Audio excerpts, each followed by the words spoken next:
गजानन उमाटे आमचे प्रतिनिधी आमच्या सोबत आहेत। गजानन, उद्याच्या दिवसाची प्रतीक्षा ही प्रत्येक राम भक्ताला आहे। अखेर तो दिवस आलेला आहे आणि अवघ्या काही तासातच श्रीरामांचं राम लल्लाचं प्राणप्रतिष्ठा होणार आहे। स्वतः पंतप्रधान मोदी येतात।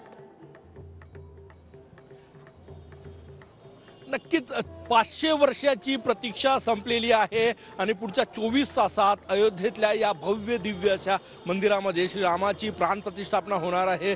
माझ्यासोबत महंत सुधीरदास महाराज आहेत। त्यापूर्वी मी ही परिस्थिती दाखवतो बघा। या ठिकाणी आकर्षक सजावट करण्यात आलेली आहे। मुख्य कॉरिडॉर आहे। उद्या पंतप्रधान नरेंद्र मोदी यांचा ताफा याच कॉरिडॉरमधनं मंदिराकडे जाणार आहे आणि त्यानंतर या ठिकाणी विधिवत पूजा जी आहे ती केली जाणार आहे। जवळपास 3,500 देशभरातील महंत जे आहे ते या ठिकाणी असणार आहे। माझ्यासोबत महंत सुधीरदास महाराज या ठिकाणी आहेत। महंत, काय पूजा अर्चना असणार आहे, विधी कशी असणार आहे आणि तुम्ही नेहमी म्हणता हा देव दुर्लभ योग आहे तो का?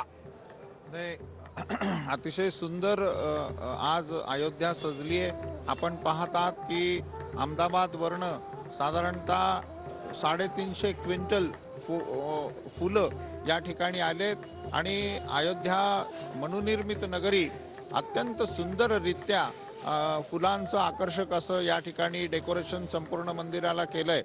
आज प्रातपूजन होऊन त्या ठिकाणी प्रातमंदिराची प्रातपूजन होऊन या ठिकाणी संकल्प पूजन होऊन देवाचे पूजन सुरुवात झालेली आहे। आप क्या गाएंगे? राम जी के गीत गाएंगे, क्या गाएंगे? मेरे राम लला सरकार तेरी हो रही जय जय का, ओ मेरे राम लला, ओ मेरे राम लला, ओ मेरे राम लला, ओ मेरे राम लला। कौशल्या दुलारे हैं श्याम बदन सरकार, बजरंग के प्यारे हैं कमल नयन सरकार, धनुष बाण बने श्रृंगार तेरी हो रही जय जय का, ओ मेरे राम लला, ओ मेरे राम लला, ओ मेरे राम लला, ओ मेरे राम लला।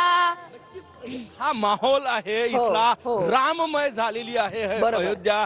हे राम भक्त जे आहेत त्या ठिकाणी दाखल झालेले आहे राम मंदिर कॉरिडॉर परिसरामध्ये आणि रामाच्या स्वागतासाठी गीत गातायत, भजन गातायत, दोहे गातायत। संपूर्ण अयोध्या नगरी जी आहे ती एखाद्या नववधू सारखी सजलेली आहे। जणू काही दिवाळी साजरी होत आहे अयोध्येमध्ये आणि देशभरातील, कारण की 500 वर्षाची प्रतीक्षा, देव दुर्लभ योग जो आहे तो असं म्हणता येईल आपल्याला आणि तो योग आलेला आहे। पुढच्या 24 तासात अयोध्येमध्ये रामललाची प्राणप्रतिष्ठापना होत आहे आणि 23 तारखेपासून जी जगभरातल्या हिंदूंना प्रतीक्षा होती की रामललाचं दर्शन नवीन मंदिरात घेता येईल, ते दर्शन 23 तारखेपासून घेता येईल।